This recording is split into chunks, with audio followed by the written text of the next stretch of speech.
నమో తస్స భగవతో అర్హతో సమ్మా సంబుద్ధస్స. దీఘనికాయలో శ్రామణ్య ఫలసూత్రంలో ఇంతకుముందు మనము పూరణకశ్యపుని అక్రియావాదం గురించి చెప్పుకున్నాం. అక్రియావాదం అంటే కర్మకు ఫలం లేదు, మంచి పనికి ఫలం లేదు, చెడ్డ పనికి కూడా ఫలం లేదు. పాపం చేస్తే దుఃఖపడేది లేదు, పుణ్యం చేస్తే సుఖపడేది లేదు అనే వాదం. ఇప్పుడు మక్కలి గోశాల వాదాన్ని గురించి చెప్పుకుందాం. రాజు అజాతశత్రువు బుద్ధునితో ఈ విధంగా చెప్తూ ఉన్నాడు. ఒక సమయంలో భంతే నేను మక్కలి గోశాలుని వద్దకు చేరుకున్నాను. చేరుకొని కుశల ప్రశ్నలు అడిగి ఒక పక్కన కూర్చుండి భంతే మక్కలి గోశాలునితో ఇలా అన్నాను. శ్రీమాన్ మక్కలి గోశాల గజారోహకులు ఇంకా ఇతర విద్యలు నేర్చుకున్నవారు తమ సంపాదనతో కుటుంబాలను పోషించుకుంటూ హాయిగా ఉన్నారు. ఇలా ఈ గొప్ప విద్యలకు ఉన్నట్లే శ్రీమాన్ గోశాల శ్రామణ్యానికి కూడా ఈ జన్మలోనే ఇటువంటి ప్రత్యక్ష ఫలం ఉందని చెప్పగలమా అని ఈ రాజు అజాతశత్రువు గతంలో ఒకసారి మక్కలి గోశాలను దర్శించి అడిగాడు. అలా అనగా భంతే మక్కలి గోశాలుడు నాతో ఈ విధంగా అన్నాడు. మహారాజా, ప్రాణుల మలినాలకు మనోమాలిన్యాలకు హేతువు కారణము ఏమీ లేదు. హేతువు లేకుండానే కారణం లేకుండానే వారి మనోమాలిన్యాలు కలుగుతాయి. ప్రాణులు పరిశుద్ధం కావడానికి కూడా, అంటే వారి మనస్సులు పరిశుద్ధం కావడానికి కూడా హేతువు కారణము ఏమీ లేదు. హేతువు కారణం లేకుండానే ప్రాణులు శుద్ధిని పొందుతాయి. ప్రాణి తన కోసం ఏమీ చేయలేదు, ఇతరులు కూడా అతని కోసం ఏమీ చేయలేరు. మానవ ప్రయత్నానికి అవకాశం లేదు. బలము, వీరత్వము, పురుషుని పట్టుదల, పురుష పరాక్రమము దేనికి స్థానం లేదు. సకల సత్తువులు, సకల ప్రాణులు, సకల భూతాలు, సకల జీవులు అవశంగా, అబలంగా, అవీర్యంగా ఉంటాయి. అవి నియతి సంగతి భావపరిణితి వలన ఉత్తమ జాతులలో పుట్టి సుఖదుఖాలను పొందుతాయి. ఇంతకు మక్కలి గోశాలుడు చెప్పేది ఏమిటంటే, ప్రాణి చేతిలో ఏమీ లేదు, తన కోసం కానీ ఇతరుల కోసం కానీ ఆయన ఏమీ చేయలేడు. మలినాలు కలిగేటప్పుడు ప్రాణుల చిత్తాల్లో మలినాలు కలుగుతాయి, అవి పరిశుద్ధమయ్యేటప్పుడు అవే అవుతాయి. మనము ఏమీ చేయలేము, మన కోసం ఇతరులు కూడా చేయలేరు. కొందరు చెప్పేటువంటి ఈ మానవ ప్రయత్నము, బలము, పరాక్రమము, పట్టుదల ఇటువంటివి ఏవి పనికిరావు. అన్ని ప్రాణులు, అన్ని భూతాలు, అన్ని జీవులు అవశ్యంగా, అంటే స్వతంత్రం లేకుండా, తమ వశంలో లేకుండా, బలం లేకుండా, శక్తి లేకుండా ఉంటాయి. అవి అదృష్టాన్ని అనుసరించి ఉత్తమ జాతులలో పుట్టి సుఖాన్నో దుఃఖాన్నో పొందుతాయి అని చెబుతూ ఉన్నాడు. ఆ ఉత్తమ జాతులు అని ఇక్కడ పెద్ద లిస్టు ఉన్నది, అదంతా చదువుతా నేను. వాటన్నిటిలో పుట్టిన తర్వాత చివరికి తనంతట తానే మోక్షాన్ని, దుఃఖ విముక్తిని పొందుతాడు అనేది మక్కలి గోశాలుని వాదం.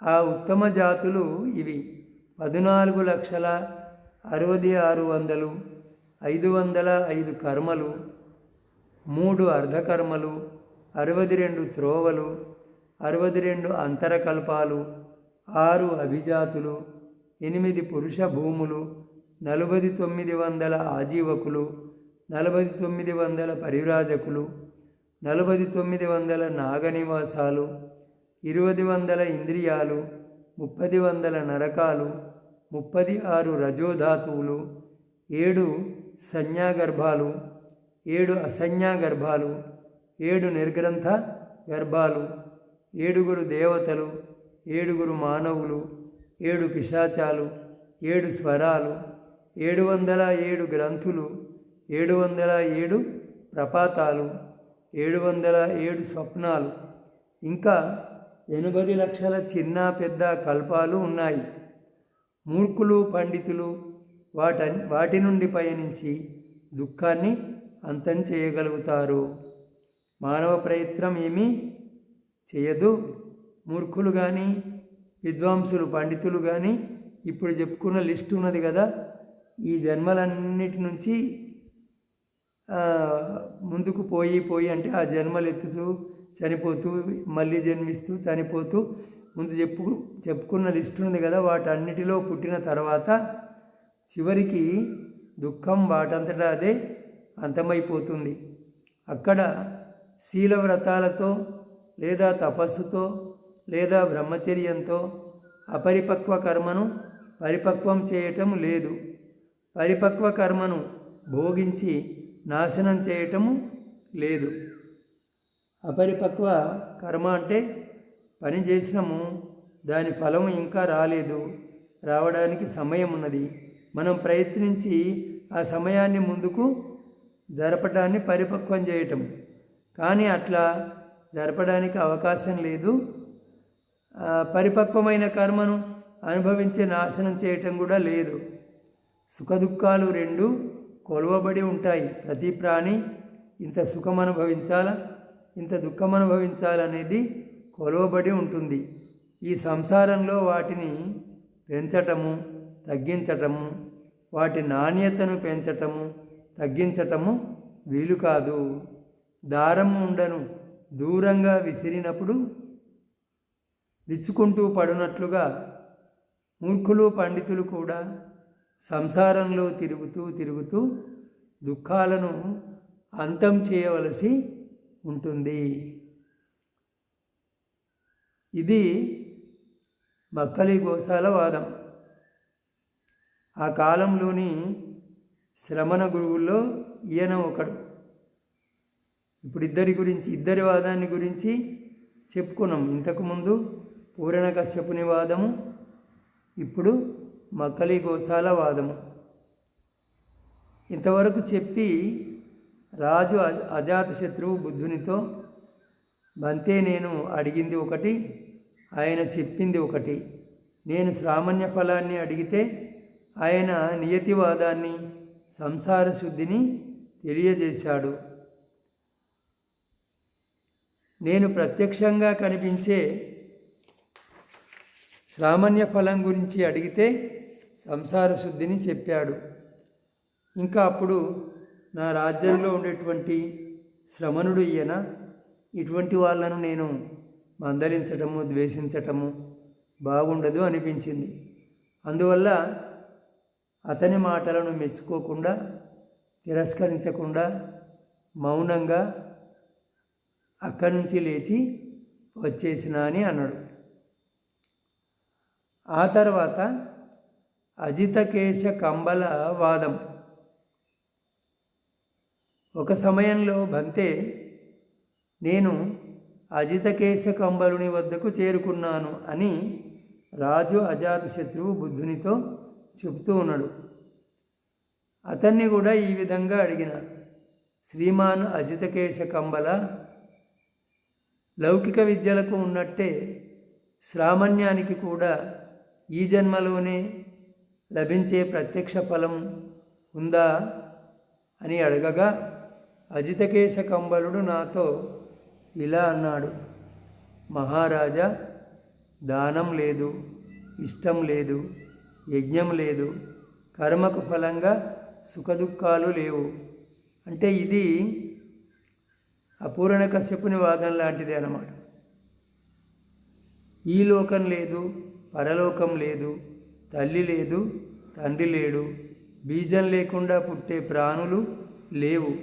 సరి అయిన మార్గంలో నడిచే ప్రాణులు లేరు. ఈ లోకాన్ని, పరలోకాన్ని సాక్షాత్కరించుకొని చెప్పే శ్రమణులు, బ్రాహ్మణులు లేరు.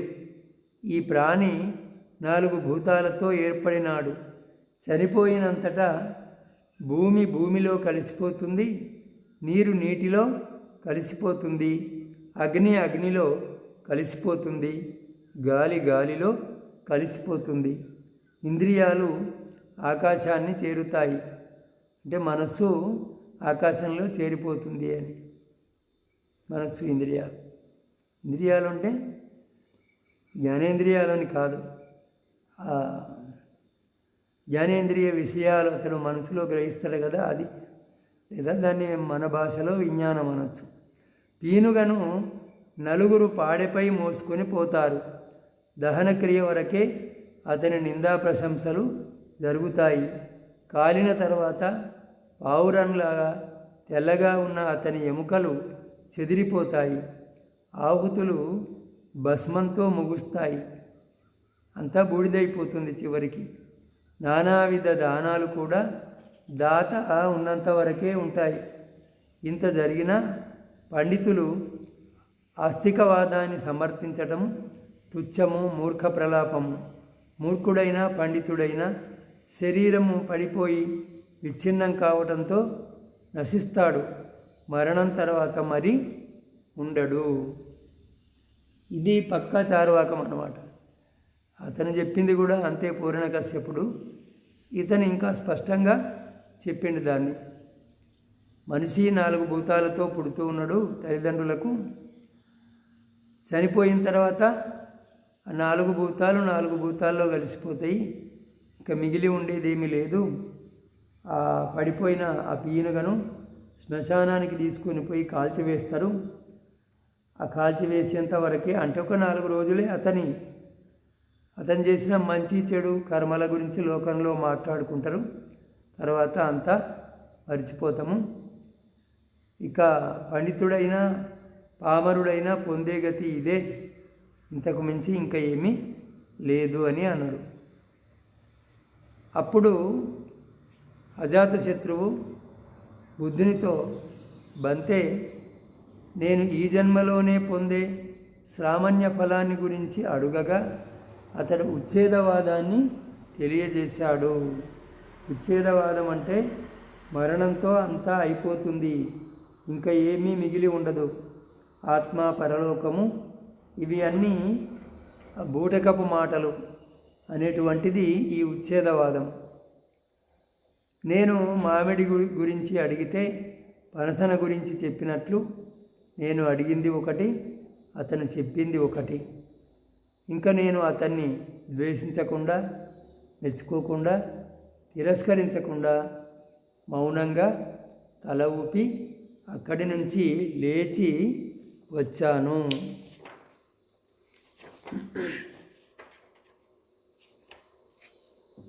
అని రాజు అజాతశత్రువు బుద్ధునితో అన్నాడు. ఇక్కడికి ఈ పూట చాలు.